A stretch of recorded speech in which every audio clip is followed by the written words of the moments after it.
Back in the news, our favorite. She gave an interview to Bloomberg. I know you're aware of this, Emily Chang at Bloomberg. And they had some casual conversation. We'll start with, 39 for kicks.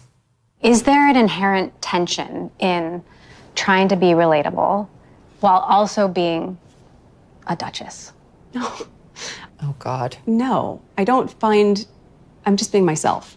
So I think probably it was different several years ago where I couldn't be as vocal and I had to wear nude pantyhose all the time. Let's be honest, that was not very myself.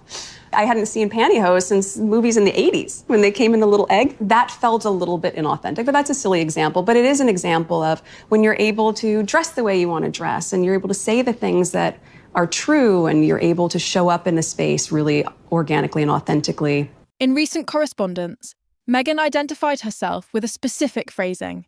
My legal name is Meghan, Duchess of Sussex, not Meghan Markle, not the Duchess of Sussex, as protocol would typically dictate.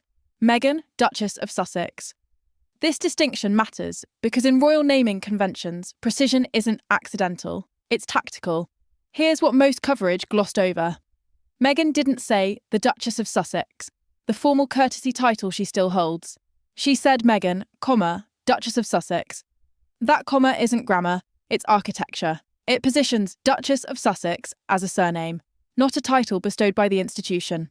And that distinction rewrites the entire relationship between identity and institution. Royal naming conventions are rigid by design.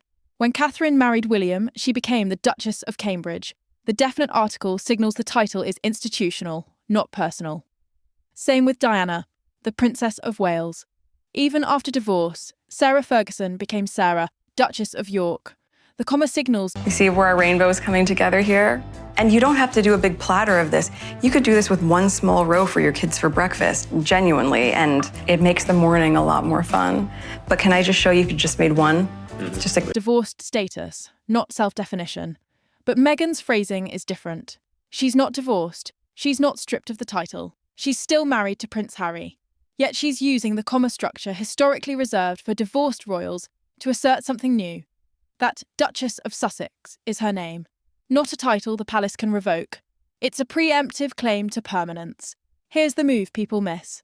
Meghan isn't just asserting her name. She's making it unsellable. If you're the tabloid press, you want Meghan Markle. It strips the royal connection, reduces her to pre-marriage identity, implies she's an outsider. But if she insists on Meghan, Duchess of Sussex, as her legal name, every publication that writes Meghan Markle is technically misidentifying her. It's a small friction, but friction adds up. And if the palace ever tried to strip the Duchess of Sussex title, the way they stripped Harry's HRH styling, Meghan's already positioned it as her name, not a courtesy title. You can revoke a title. You can't revoke someone's legal identity. So here's the question. Strategic branding, move or just her legal right to define herself? Drop S for strategic, R for right. I'm reading all of them. This isn't nostalgia, it's infrastructure. Meghan isn't clinging to a royal title for status. She's claiming a brand identity that predates any future divorce, any future palace retaliation, any future attempt to diminish her. If the marriage ended tomorrow, she'd still be Meghan, Duchess of Sussex. That comma structure guarantees it.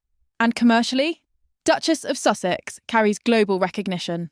It's not British aristocracy, it's a name with instant recall across the US. The Commonwealth, global media. You can't sell Meghan Markle the way you can sell Meghan, Duchess of Sussex. One is a person, the other is a platform. The palace gave her this title in 2018. She's making sure they can never take it back.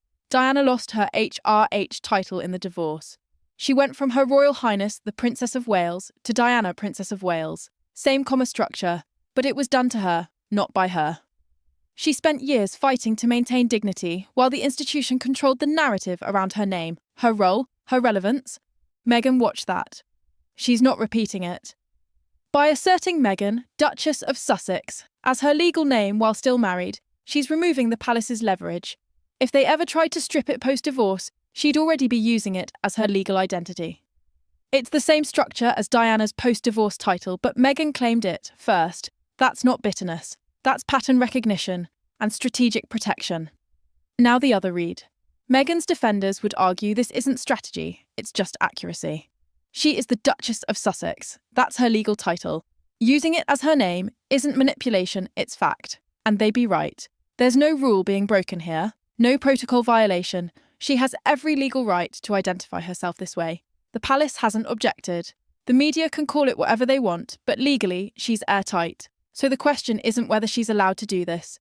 The question is whether the timing, the consistency, the branding, alignment across every Sussex venture, whether that adds up to coincidence or choreography. Meghan didn't wait for permission. She didn't wait for the palace to decide her post-royal identity. She claimed it while she still had the leverage. And now Duchess of Sussex isn't a title the institution gave her. It's a name she owns. You can strip someone of HRH. You can remove them from the line of succession. You can exile them from the balcony, but you can't unname someone. Especially when they've already made it legal. If you want to see the strategy behind the headlines, hit subscribe. I decode every major royal move the week it happens, with the context the tabloids won't give you. And what Meghan just set in motion with this naming move. The palace response is already forming.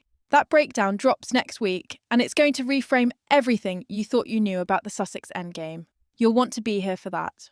And here's where this becomes bigger than just Meghan. This move establishes a precedent that future royals will be watching closely. Because what Meghan's done is create a blueprint for how to maintain royal capital outside the institution. She's not the first person to leave the royal family, but she may be the first to leave with her brand identity fully intact and legally protected.